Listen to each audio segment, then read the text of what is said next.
So I took this battery straight out to a basketball shoot using my Blackmagic PYXIS 6K. And that was a full 2 hours of fast-paced start, stop, start, stop, start, stop, start, stop type recording.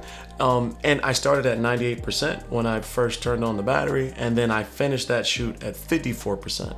And I think that's the biggest thing that I can tell you is that it lasted the entire time without an issue. I never once was worried about running out of battery power. There was one strange thing in partnership with my Tilta VMountBattery plate that I'll have to explain throughout the video. Thank you to NEEWER for sending this out, and as always, this is going to be an honest and transparent, buyers-friendly, focused review.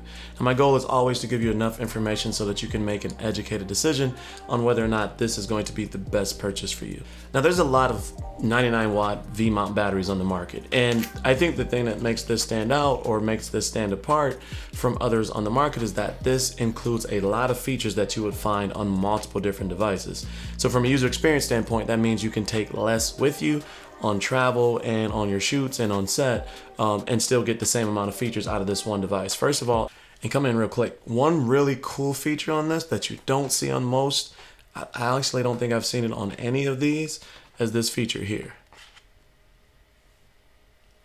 That is wireless charging for MagSafe and key based devices that can take wireless charging. And that's a super cool feature. Here's the story of the shoot, if you will.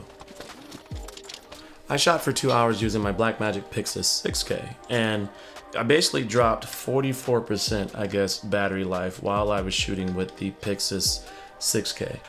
And I was able to shoot for 2 hours. I have not done one of those, turn the power on and hold the record button down and see how long, it stays on. I mean, first of all, it's a PYXIS and it shoots Blackmagic RAW, and so I'd have to have some crazy memory cards, even though I have them. That's just not a practical use. Now, the actual use of the PS099U is super simple and easy. The user interface right here, or at least the screen right here to tell you how much wattage is being used right now, 33 watts by the PYXIS.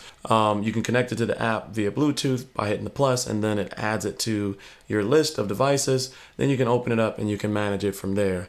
The buttons are nice. They're tactile. Listen to this.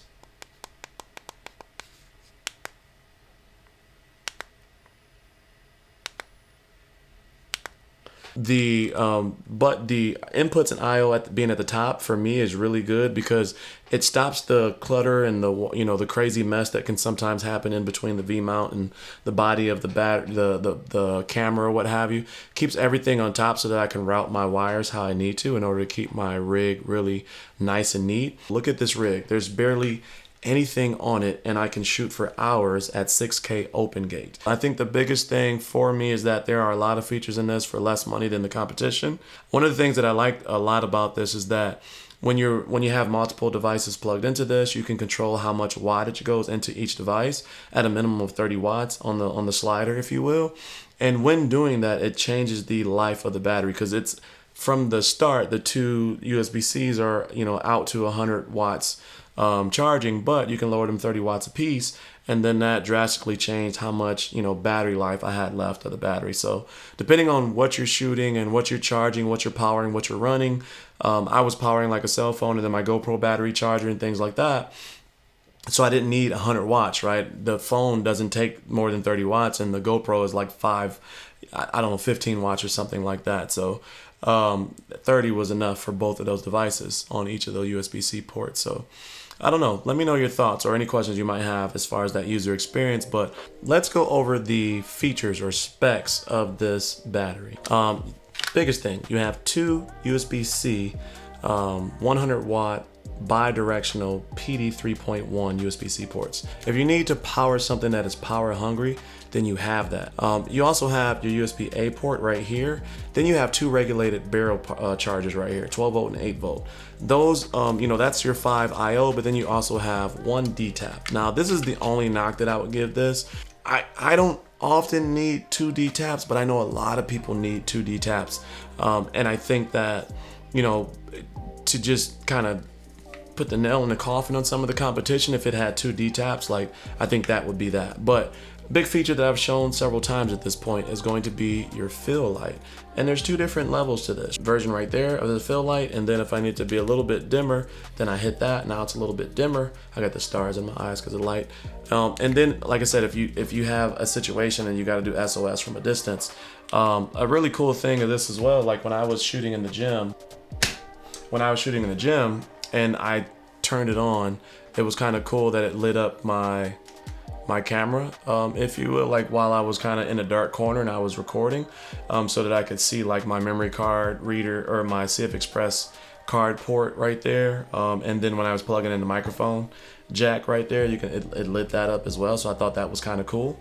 And I just love the feel of this because it feels rugged, and the buttons and all of that, it just feels like a really high quality product. Neewer themselves always do like 40% off sales and 50% off sales for some of their best products. I don't know what the prices are right now, but I'll have the links to I'll have the links in the description below, so you can go check out the most recent price at the time. Those will be affiliate links, so if you do purchase using the links, I will get a kickback at no extra cost to you. So thank you for supporting the channel. Now we're getting close to wrapping this up, so before we do, let's talk about some of the more, I guess, secondary features that are not always first apparent. This has a BMS system, or I think that's a battery management service or a battery management system, with 6 different protections, and it has short circuits, overheating, overcurrent, overvoltage, overcharging, and over discharging. Now that is a nice set of features so that it protects the gear that it's connected to, whether it's your camera or whether it's things like your laptops, your cell phones, and other devices like that you're charging. The display right here is really nice, and it's easy to read and really easy to tell what's going on. I really like the fact that the total wattage is over in the corner there. I love the fact that it can tell you if it's connected via Bluetooth. And not only that, there's also a display that when you turn the light on, it gives you a little display right there to tell you that the fill light is on and what level it's at. So first level, second level, and then third level. I love the fact that, like I said, from the jump, without even reading a manual, that I could really understand this. Another nice feature that I mentioned is the application. You can control this device or this battery using the Neewer application. And as I click into the Neewer application, you'll see your devices on the screen there. Click into the device, and then it's going to tell you exactly how much power is on or how much battery life is left on the battery for that particular charge. And then from there, it can tell you other things like what's being charged, etc. Right now, nothing is being charged in the ports, right? So there's nothing reading on the device. If I had something plugged into the ports, then it would be telling me how much wattage is being pulled from each port. Now, the main one, you can see the output at the very top right there, where it's drawing 34.9 watts. The cell temperature is 31 degrees Celsius or 88 degrees Fahrenheit, etc. I love that it has that feature there. It can also say, for instance, like you're running out of power and you really need your main BP V-mount, power supply to be the only one. You can cut off all the power to everything but the D-tap and the main battery port.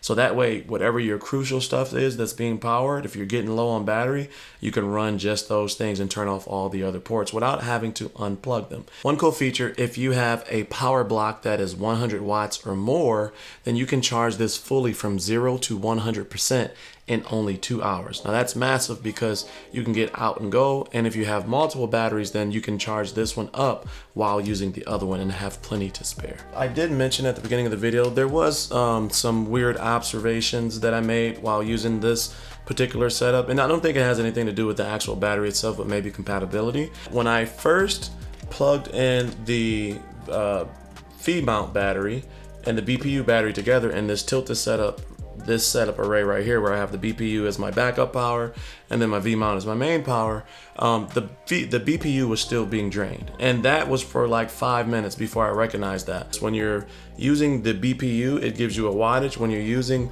this port, it gives you AC, so it tells you AC, and then all the battery is external. You monitor it externally. And so only thing I had to do for that circumstance was unplug the BPU and then plug the V-mount in and then plug the BPU back in, then it switch over to primary. It wasn't a deal breaker or anything like that. It didn't stop the shine. The V-mount, once I did that, became the primary source. It just didn't do it automatically. And so that could be something to do with the actual Tilta thing and not the actual Neewer battery.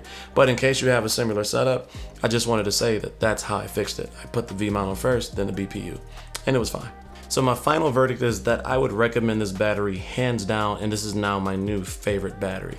This performed exactly how I thought it would perform, and taking it out on a real shoot and it lasting all of that long time and still having over half of the battery left at the end is clutch. And then 2 USB-C ports. I think the only hang up for me, like it said, was that it only has 1 D-tap, but personally that doesn't bother me, but I just know like people when they look at V-mount batteries, they want 2 D-taps. But for me and the type of rigs that I build, and on top of that having those 2 barrel regulated charger ports as well, basically future-proofs my setup so that I can pretty much build any type of rig that I'm going to use in my day-to-day life and the type of stuff that I shoot. I'm not on a major film set. I'm running gun, out in the streets, those type of things. I think I'm well covered with this battery, and it's going to stay in my bag going forward. So let me know any questions you may have, any thoughts, and if you're new to the channel and enjoyed today's content, consider subscribing, joining the Cosey Coalition, hit that subscribe button below.